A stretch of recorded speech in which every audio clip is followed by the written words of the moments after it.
ये प्रश्न board exam में अक्सर ही पूछा जाता है। देखेंगे, देखना, निम्न श्रेणी समांतर है या नहीं, यदि है तो अगले तीन पद ज्ञात कीजिए। देखना, 3, 3 plus under root 2, 3 plus 2 under root 2, 3 plus 3 under root 2 and so on up to infinity. अर्थात इसके यदि ये समांतर श्रेणी है तो इसके तीन पद और ज्ञात करने हैं। और इसे हम कैसे चेक करेंगे, तो सर्वप्रथम हम इसे मानेंगे ये हमारा T1 पद है, ये हमारा T2 है, ये हमारा T3 और ये इस प्रकार से T4, ये हमने मान लिया है। तो देखना, समांतर श्रेणी का जो नियम है उसी प्रकार से हम चेक करेंगे। समांतर श्रेणी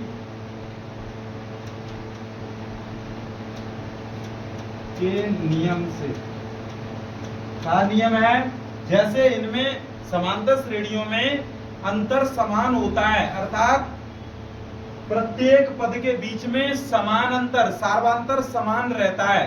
तो देखेंगे नियम क्या था, हमने बताया था T2 में से T1 घटाएंगे इक्वल टू, यदि ये बराबर होता है T3 में से यदि हम T2 को घटाएं तो ये यदि समान आता है तो कहीं ना कहीं ये समांतर श्रेणी होगी।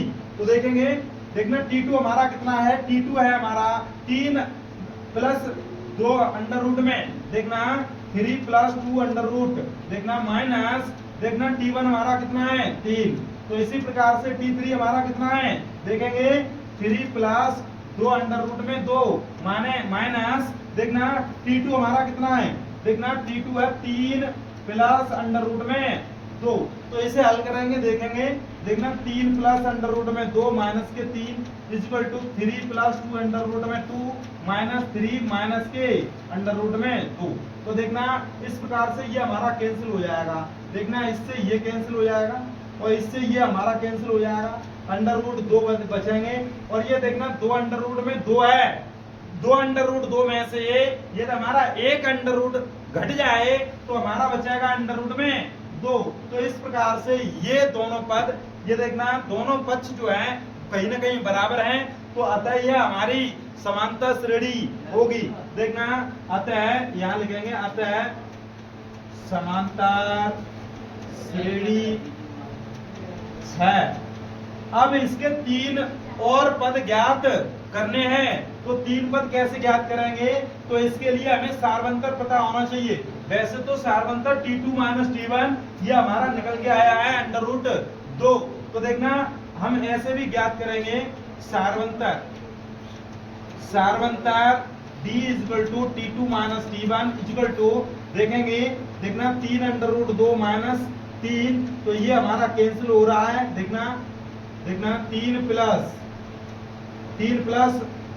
प्लस अंडर रूट 2 माइनस 3, ये 3 से ये 3 कैंसिल हो जाएगा तो हमारा बचेगा अंडर रूट में 2। अब हम देखना T4 में यदि हम अंडर रूट 2 और जोड़ दें, क्योंकि ये समांतर श्रेणी है तो ये आगे का पद निकल के आ जाएगा। इसी प्रकार से प्रत्येक पद में यदि हम जोड़ते जाएं, सवानी आप अभी से नोट मत कीजिए। देखना ये रहेगा आपका अंडर रूट 2 है, तो श्रेणी के अन्य पद, श्रेणी के अन्य तीन पद, देखना T5 बराबर T4 में प्लस सार्वंतर D जोड़ेंगे तो T4 हमारा कितना है, T4 है हमारा 3 प्लस 3 अंडर रूट में 2 प्लस इसमें अंडर रूट 2 जोड़ देंगे तो ये हो जाएगा 3 प्लस 3 अंडर रूट 2 और 1 अंडर रूट 2, ये हो जाएगा 4 अंडर रूट में 2। तो इसी प्रकार से ये हमारा निकल के आ गया T5। इसी प्रकार से हमें T6 निकालना हो तो देखना T5 में अर्थात 3 प्लस 4 अंडर रूट 2 में 1 अंडर रूट 2 और जोड़ देंगे तो ये हो जाएगा 3 प्लस 5 अंडर रूट 2। और इसी प्रकार से T7 हो जाएगा 3 प्लस 6 अंडर रूट में 2। इस प्रकार से ये हमारे तीन पद हो गए। देखना ये प्रश्न यदि समझ में आया हो तो वीडियो को लाइक शेयर सब्सक्राइब करें। धन्यवाद।